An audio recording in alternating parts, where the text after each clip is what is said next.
Hello మామా. రే ready అయ్యావా? Time అవుతుంది. వస్తున్నాను రా, నువ్వు వచ్చేయి. అమ్మా తాత ఎక్కడే? ఇక్కడే ఉన్నాను రా. ముందే రెడీ అయి కూర్చున్నావుగా, నాకంటే నీకే ఇంట్రెస్ట్ ఎక్కువగా ఉన్నట్టుంది. మంచి మాటలు నలుగురు చెప్పడానికి ఆలస్యం చెయ్యను రా. అవునవును, వెళ్దాం పదండి.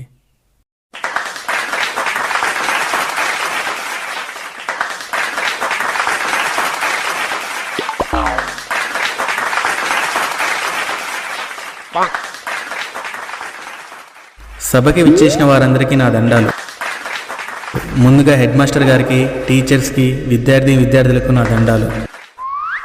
గణతంత్ర దినోత్సవం ఎందుకు జరుపుకుంటామంటే విద్యార్థులకు ప్రైజులు ఇవ్వడము, చాక్లెట్లు, బిస్కెట్లు పంచడమే. ఇలాంటి గణతంత్ర దినోత్సవాలు ఎన్నో జరుపుకోవాలని కోరుకుంటూ ఈ సంవత్సరం స్కూల్ ఫస్ట్ వచ్చిన మన విద్యార్థిని వైష్ణవిని ముందుగా సన్మానిద్దాం. అమ్మా Vaishnavi, please come on to the dais.